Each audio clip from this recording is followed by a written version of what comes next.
অসম্ভব মজার চিংড়ি মাছের কোপ্তা কারি আজকে আমি শেয়ার করব আপনাদের সাথে। চিংড়ি মাছের কোপ্তা কারি এতটা মজা, এক প্লেট ভাত নিমিশেই শেষ হয়ে যাবে এই তরকারি দিয়ে। তো আমি এটা কি করে রান্না করলাম দেখতে হলে ফুল ভিডিওটা দেখবেন, তাহলে আপনারাও পারবেন। আসসালামু আলাইকুম ফ্রেন্ড, সবাই কেমন আছেন? আশা করি আল্লাহর রহমতে সবাই ভালো আছেন। আমিও আলহামদুলিল্লাহ অনেক ভালো আছি। তো এই যে দেখুন, ফুল ভিডিওটা দেখবেন, আপনারাও পারবেন, কারণ চিংড়ি মাছ আমাদের কম বেশি সবারই পছন্দ। তো এখানে আমি চিংড়ি মাছ ফ্রোজেন করে রেখেছিলাম, কেটে ধুয়ে পরিষ্কার করে। দেখুন এটা বরফ জমে আছে, তো এটা আমি আগে ধুয়ে নিয়েছি, আর ধুইতে হবে না। তারপরও একটা ধুয়ে নেব। তারপরে যে এখানে একটু আমি ডাল দেব চিংড়ি মাছের সাথে একটু। তো এখানে ডালটা আধা ঘন্টা আগে ভিজিয়ে রাখতে হবে, তাহলে একটু নরম হলে ব্লেন্ডার করা যাবে। তো এই যে দেখুন আমি ভিজিয়ে রাখছিলাম। এই যে দেখুন এখন আমি পরিষ্কার করে তারপরে ব্লেন্ডার করে নিব। তো এই যে চিংড়ি মাছ আর হচ্ছে ডাল, তো দুইটা মিক্স করে আর কি এটা তৈরি করব। তো এই যে দেখুন আগে ডালটা করে নিয়েছি, কারণ পুরো ডালটা দিব না, অল্প একটু ডাল। তো এখানে পেঁয়াজ, কাঁচামরিচ, রসুন দিয়ে দিচ্ছি একসাথে একসাথে সব ব্লেন্ডার করে নিব এখন। দেখুন ব্লেন্ডার করতেছি। যারা যারা আমার চ্যানেলটিকে সাবস্ক্রাইব করছে তাদেরকে অসংখ্য ধন্যবাদ। আর যারা করেনি প্লিজ ভিডিওটি দেখে ভালো লাগে অবশ্যই সাবস্ক্রাইব করে দিবেন এবং বেল আইকনটা বাজিয়ে দিবেন। তো এই যে দেখুন হয়ে গেছে গা। এখন আমি কি মশলা দিই, তো এখানে আদা রসুন পেস্ট দিয়ে দিলাম। তারপরে এখানে ধনিয়া গুঁড়ো, জিরে গুঁড়ো মিক্স করা আছে। আর বেশি তো ঝাল দিব না আগে, কারণ একটা কাঁচামরিচ দিছি, ওটা অনেক ঝাল, তো বেশি ঝাল খাই না, অল্প। তো এখানে অল্প অল্প করে সব মশলা দিয়ে দিলাম। এখন এটা আমি ভেজে নেব। তো সব মিক্স করে একসাথে এখন ভালো করে মিক্স করতে হবে, যাতে কোথাও দানা বেঁধে না থাকে। তো এইভাবে মিক্স করে নেবেন। যারা চিংড়ি লাভার, চিংড়ি মাছ পছন্দ করেন, তারা এইভাবে একবার খেয়ে দেখবেন। অনেকজন অনেকভাবেই খায়, তো এভাবে খেলে বেশি মজা হয়। তো তো এই যে দেখুন ভালো করে মিক্স করে এখন চুলায় তেল বসিয়ে দিছি। দেখুন তেলটা গরম হয়ে গেছে। এখন আমি দিয়ে দেব। এখন অল্প অল্প করে ছোট ছোট করে আর কি, তো ভাজলে আর কি বেশি দেখতেও সুন্দর। আর বেশি বড় করে ভাজলে বেশি মানে দেখতে বেশি ভালো লাগে না, সেই জন্য আর কি। তো এই যে দেখুন ছোট ছোট করে দিতেছি আমি।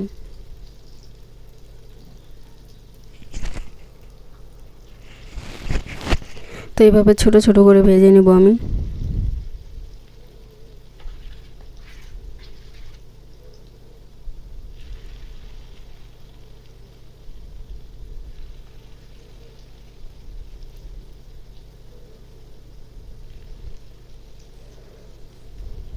তো এইভাবে সবগুলো ভেজে নেব। তো দেখুন এভাবে লাল লাল করে ভেজে তারপরে রান্না করব আমি। তো কিভাবে রান্না করে দেখবেন পুরো ভিডিওটা, কেউ টেনে ভিডিও দেখবেন না, তাহলে আপনারাও পারবেন না।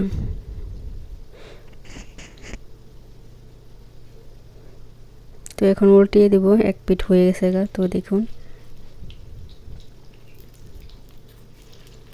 এভাবে উল্টিয়ে তারপরে আস্তে দিয়ে ধীরে ধীরে, দেশে চুলার আঁচটা বেশি বাড়িয়ে দেওয়া যাবে না, কারণ তাহলে পড়ে যাবে। তো এইভাবে আস্তে আস্তে ধীরে আপনারা ভেজে নেবেন সবাই। তো এই কোপ্তা কারিটা খেতে অনেকই মজা। প্রতিদিন ধরেন মাছ মাংস বা সবজি সব কিছু তো প্রতিদিন এক খাবার ভালো লাগে না, একঘেয়েমি খাবার। তো এক এক সময় অন্যান্য খাবার মানে বিভিন্ন তরকারি মানে খেলে অনেক ভালো লাগে, ভাতটা খেতে অনেক ভালো লাগে। তো এই যে দেখুন আমি সব ভেজে নিতেছি। তো ভাজা হয়ে গেছে, তারপর আমি পেঁয়াজ কেটে দিয়ে চুলায় দিয়ে দিলাম ওই তেলেই, কারণ মাছের তেলে ভাজলে বেশি তরকারিটা বেশি মজা হয়, আবার গ্রানটাও বেশি হয়। তো পেঁয়াজটা ভালো করে ভেজে তারপর সব মশলা দিয়ে দেবো।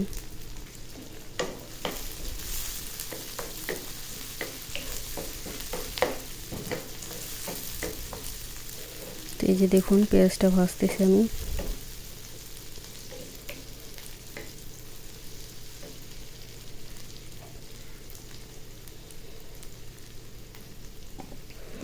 এভাবে পেঁয়াজটা লাল করে একটু ভেজে নেব, তারপরে সব মশলা দিয়ে দিব আমি।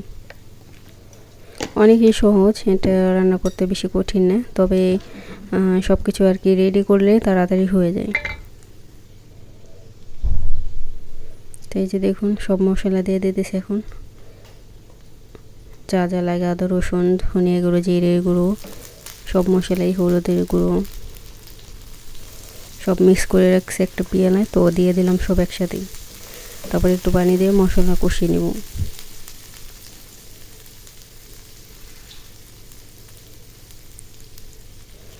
একটু পানি দিয়ে দিলাম পেয়ালা ধুয়ে।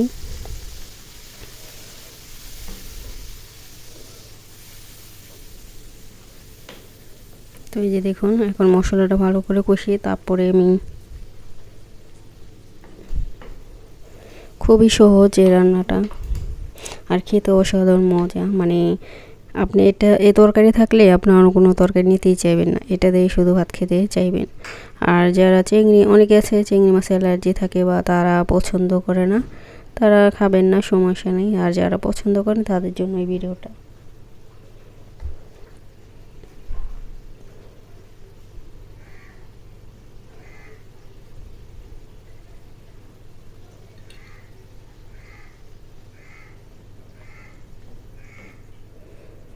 তো এই যে দেখুন আমি সব মশলা একসাথে কষিয়ে নিতেছি।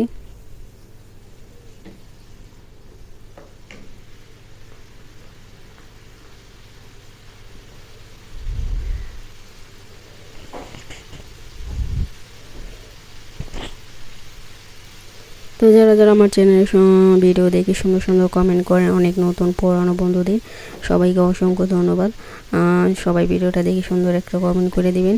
আমি সবারই কমেন্ট দেখি কে কী কমেন্ট করে।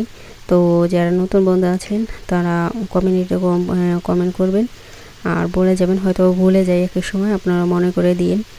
একদিন দুই দিন তিনবার ভিডিও দেখলে তো বুঝবো না করছেন। অনেকে করি আমি, অনেকেই আবার করে না, এরকম আছে। তো নতুন বন্ধুরা একটু ওয়েট করবেন একদিন দুই দিন। তো আমার মশলাটা দেখুন কষানো হয়ে গেছে, একটু পানি দিব আর কি। পানি দিলে আর একটু পেঁয়াজটা আর কি সিদ্ধ হবে। আর হচ্ছে এইটা চিংড়ি মাছের কোপ্তাগুলো তো আগেই ভেজে রেখেছি, ওটা তো বেশি সিদ্ধ করা লাগে না, অল্প পানি দিয়ে আর কি, শুধু মশলা যেহেতু ভিতরে ঢুকে অতটুকুই পানি দিব, বেশি পানি দেবো না।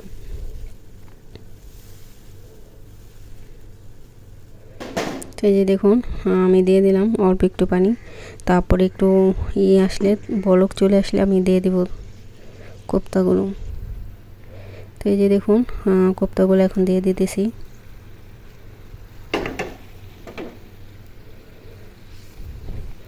এখন বেশি না, মানে দু তিনটা বলক চলে আসলে চুলা নিভিয়ে দিব, কারণ এটা মশলা তো আগে কষিয়ে নিয়েছি, বেশি জাল দিতে হবে না। এটা কোনো সবজিও না বা মাছও না, তো এটা কিন্তু আগে ভাজা আছে সেই জন্য।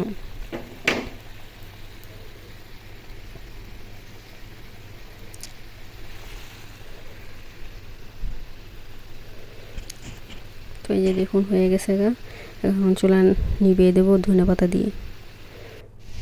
তো এই যে দেখুন আমি একবারে ঝোল শুকিয়ে ফেলেছি।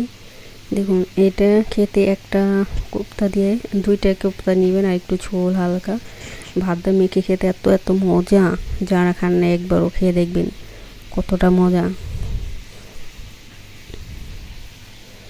তো সবাই ভালো থাকবেন, সুস্থ থাকবেন। আজকে ভিডিওটা ভালো লাগলে সুন্দর কমেন্ট করে দেবেন। আসসালামু